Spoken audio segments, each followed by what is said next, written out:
Yo, what's up guys? Terrell here. Terrell Game Vlogs. Winter 2012.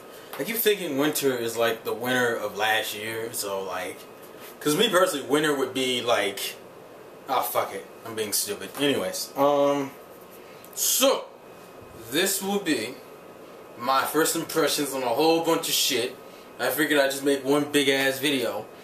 Actually, I don't know now.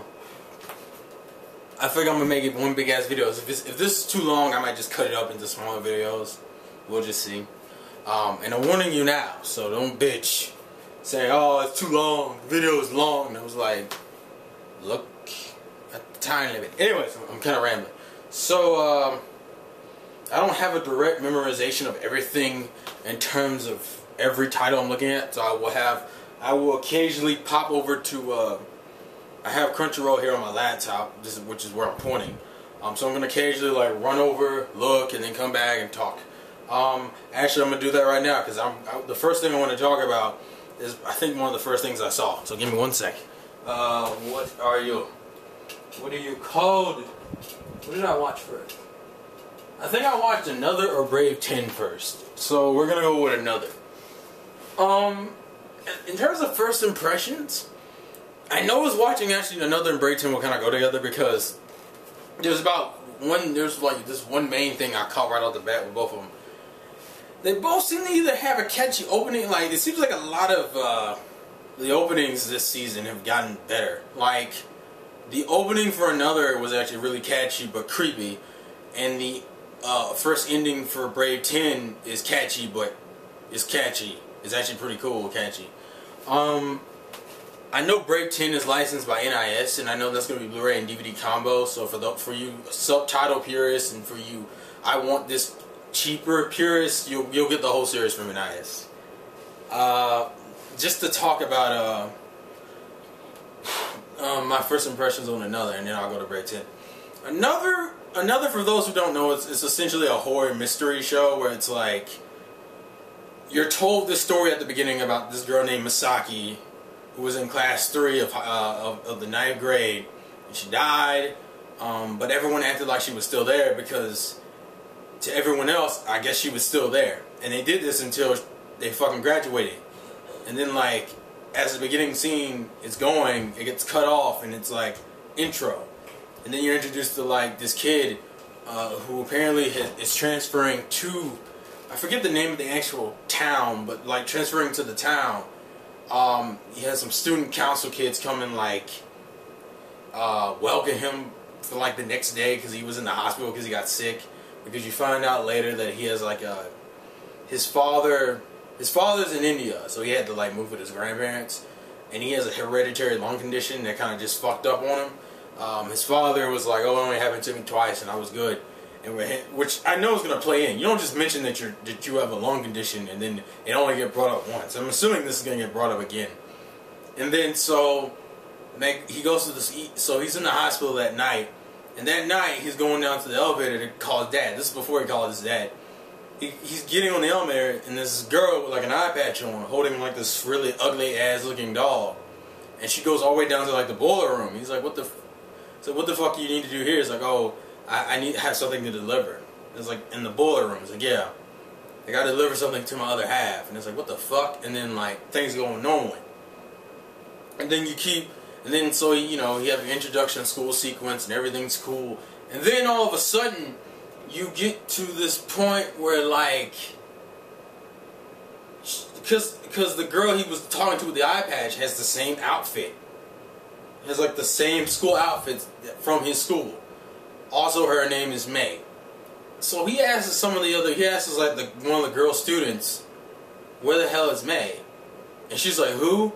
As if she doesn't know what you're talking about, because it's horror mystery. You know if she knows because the way they talk is really weird. Like, it was her and like a few other student council members were like, when they first met him in the hospital, like, are you sure you haven't been here before? He was like, I was here when I was really young, but I don't really remember anything. It's like, are you sure you haven't been here before? It was weird. And that was the awkward scene. Then he asked about May, and it got even more awkward. And the episode kind of ends with him seeing her on the roof. Like, he sees May on the roof, goes up to the roof and is talking to her, and it's like, they haven't told you anything yet, have they? He's like, what the hell did they need to tell me? It's like, oh, you'll find out pretty soon enough. But you should know, in the future, you probably want to stay away from me. And then the episode kind of ends, and I was like, I am intrigued. Because the opening was catchy. The visuals work really well for what it is. And I was very curious about what the fuck was going to happen. So I am looking forward to this one. I haven't watched a horror mystery show because I skip shit like Steins Gate. Well, I don't know if Steins Gate's actually is horror. I skip shit like Dead Man Wonderland and Shiki. So I figured this season I would grab a horror, and that's my horror. Another's pretty cool. I like the opening. Looking forward to more. The next thing is Brave 10. I know Sam wasn't a huge fan of the first episode, and I can kind of see why. Because if you watch Sengoku Basara, this feels so dulled down. Because it feels so stereotypical. Like, I liked it a little bit more than you did, Sam. I said this in the comment. But it's still pretty basic to me. Like, you have Sengoku Basara that didn't really have a plot for like the first few episodes. And then shit kind of went down in that first season. And the second season I'll watch when the DVD box set comes in next month. But Brave 10 story is actually pretty basic. It's funny because I see characters I saw in Sengoku Basara. So like Yukimura is totally different from Sengoku Basara's Yukimura. For one, he's actually a lord in this series, but that's besides the point. Sasuke is completely different. I think those are the only two characters I've seen so far. But essentially the story is, you have this like ninja assassin dude named Saizo, who's actually pretty fucking cool. Then you have this chick named Izami.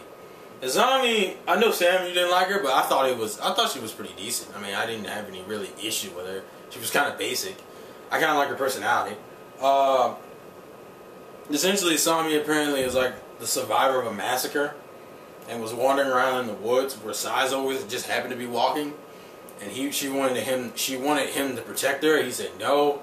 Then some assassins dudes tried to kill her, and they was like, oh, we gotta kill you too because you're a witness. And it's like, oh, fuck me. So he ends up having to save her by proxy.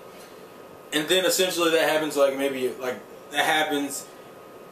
she needs to go talk to Lord Yukimura, which is how he plays into the first episode. So they get to the I think it's called Ueda is the name of the village. They get there, they talk to him. She explains that she's a sole survivor of a massacre because she's a priestess and she has a weird ass fucking hair braid and shit. And he's like, oh, I can't help you, but I can let you stay here tonight. And so Saizo's like, fuck this, because he's a guy who just doesn't really care for others.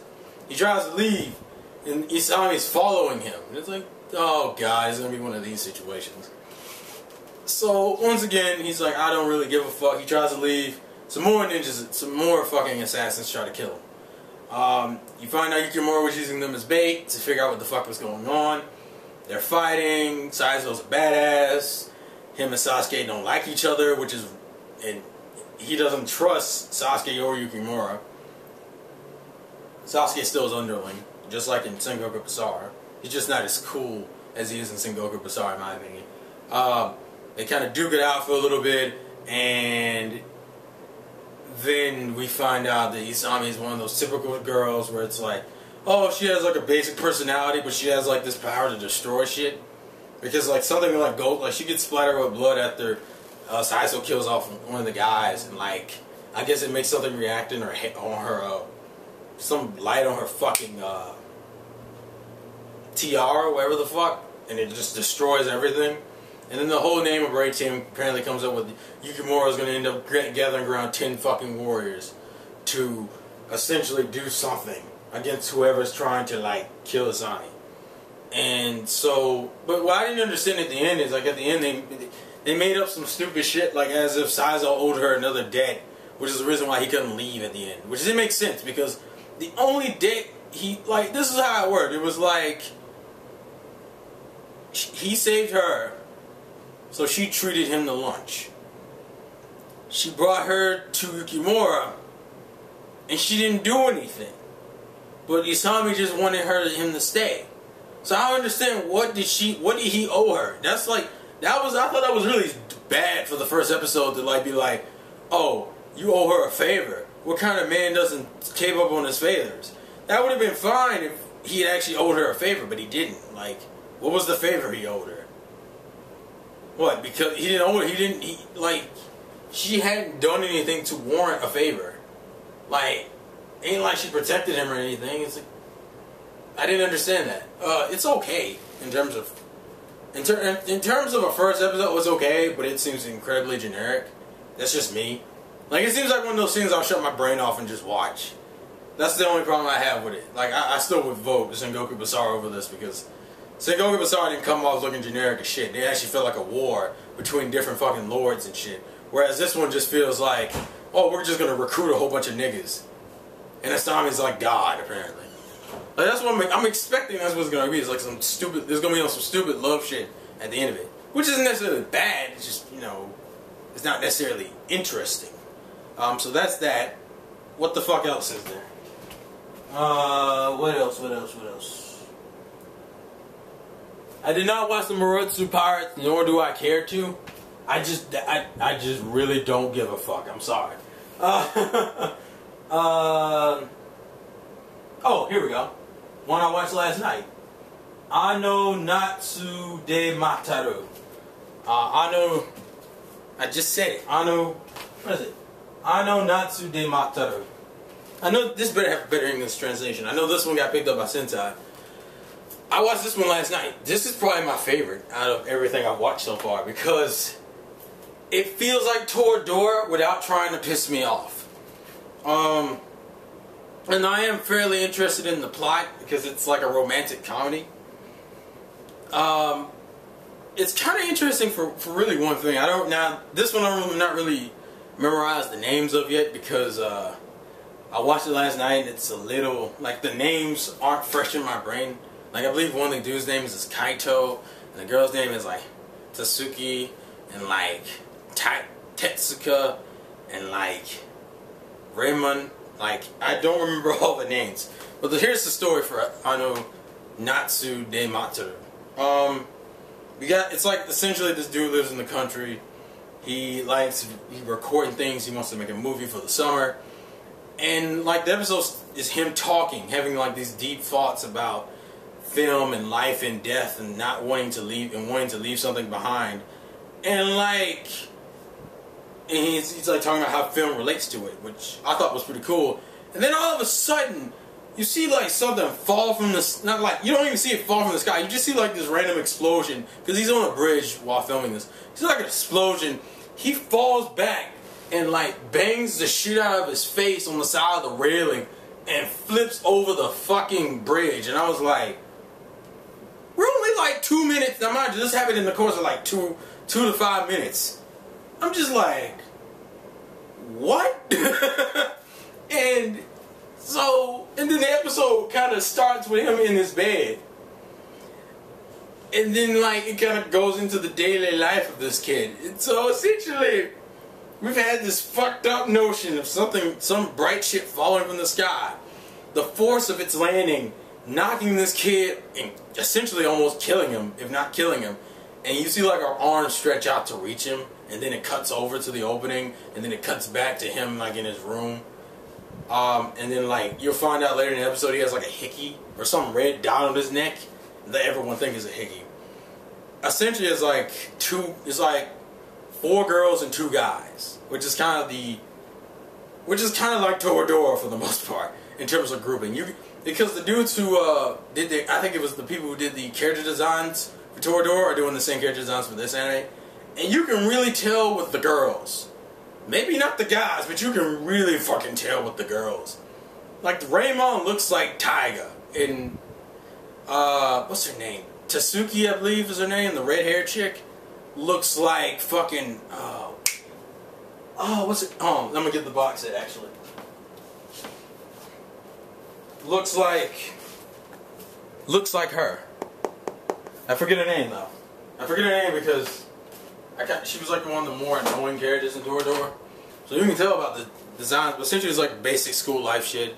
You're introducing the characters. You can already see like 3 crushes set it up.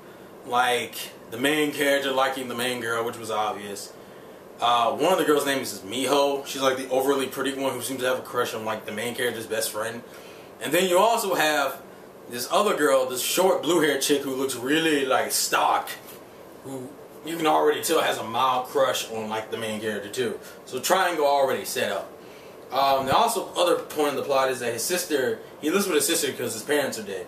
That's what the whole death thing was at the beginning. It was like relating back to his parents. So it's just him and his sister has to go out of town for the summer, so he's gonna be home by himself. And the new chick, the girl, the red-haired chick, is actually a transfer student who just transferred in, and seems really off in many different ways. You can probably guess where this is going, but the way it looks like, it's like, also the main character has this weird thing where he like has these fucking fantasies, but it's like alternate colored reality fantasies. The first one he has is when they're at the pool. I don't think there's gonna be really any fan service. Well, at least not like any like hardcore fan, like maybe basic anime fan service. Not like ecchi fan service anyway. The main character has like these little random dreaming sequences where he's like talking to himself and imagining different realities. Cause from the beginning of the damn, like as soon as the girl character is introduced, he's already like interested or staring the shit out of her. But she seems really off. Also, like the fact that the girl who looks like Tiger, which I believe her name is Raymond, doesn't act like Tiger at all. Like she's like the creepy, fucked up character. Actually, and she's the oldest out of all of them, which I thought was even funnier. But essentially, what happens is like you have your basic school shit. They decide they're gonna make a movie, and during the summer, he's walking home. He sees Tatsuka fishing. But he tells her that you do realize that there's no fish in here. And so he goes into this random dream sequences because like they show him leaving her, like him walking away after explaining the whole thing. And then he has like this dream sequences where he's still talking to her and invites her to stay in the house. And then he cuts back to reality and he realized that the entire sequence just actually played out. It was like, what the fuck? And so he suggests it because she actually doesn't have anywhere to live. But while she's getting she's in the shower and everything, that red mark that I mentioned starts acting up and he kind of like passes the fuck out. The girl hears him fall over, comes out there in her bathrobe and he's passed out, so it's not really it. And then this alien thing comes out of her suitcase and and it's healing him. And she kisses him while he's passed out. And like the sister and the childhood friend come into the door at that moment. And that's how the episode ends. With those two seeing her kissing the main character, and I was like, well, this is gonna be fun. Like, I don't know why. I think this was gonna be fun. So I'm looking forward to this one. This is the one I'm like the most interested. Like, this is the one that I didn't have this and another were like the two ones I didn't have any problems with. And I think there's maybe one or two more. So let me see. How long have I been talking? Oh my god, we're at 20 minutes. Only got through 3 shows. Shit. This is going to be long. I believe there's only one more.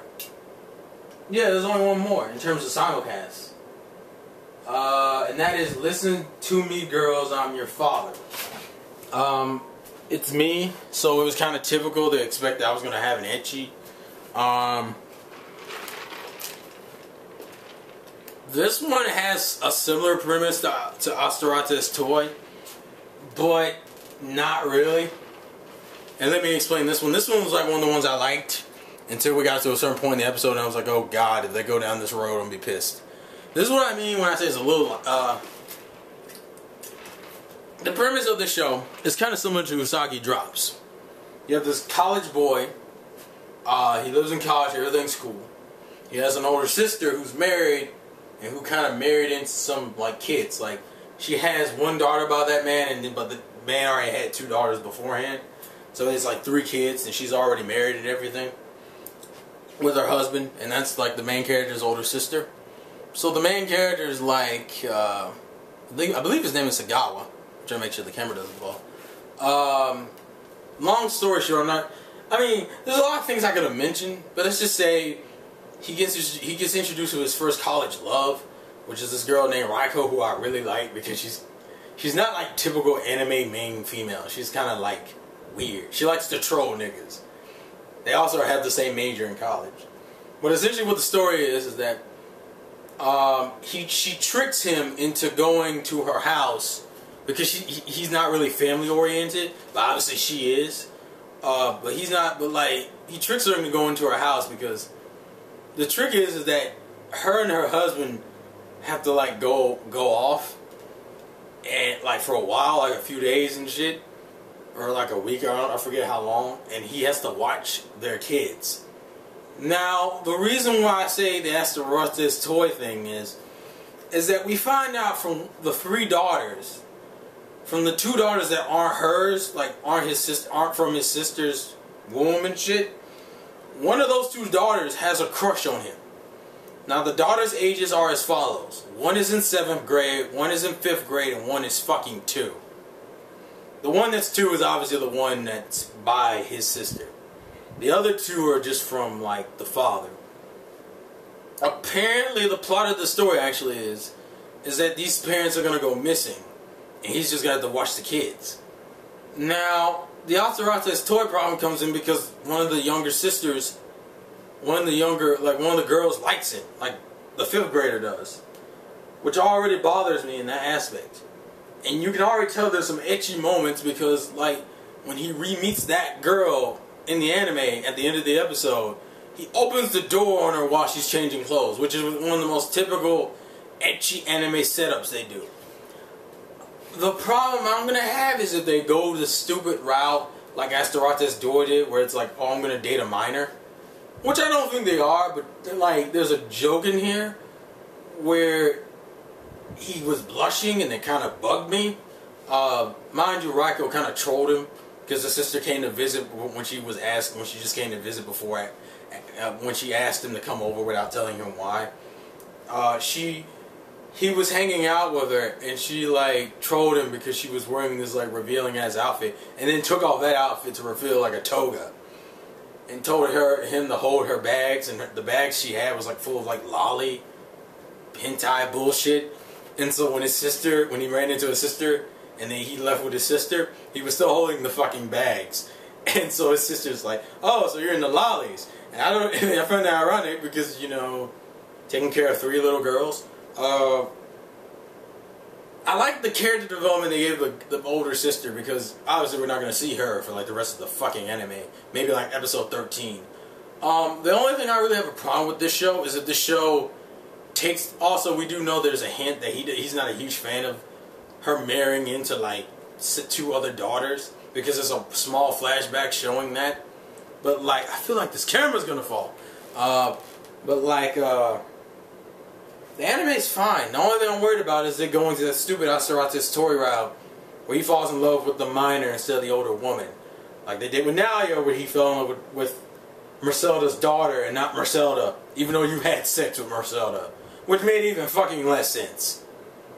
Like, I hate when they do that. When they introduce a character that obviously the main character should have ended up with, and he ends up with the fucking lolly just for the sake of... Like, listen, I like ecchi, but the one thing I can't stand in ecchi and shit, like, is trying to do unrealistic pairings between a lolly and a fucking grown man. A man who has a daughter, by the way. Like, what kind of shit is that? And who is friends with their daughter. So it's like, oh, now yeah. Why is my phone going off? Hold on a second. Is it Kenny?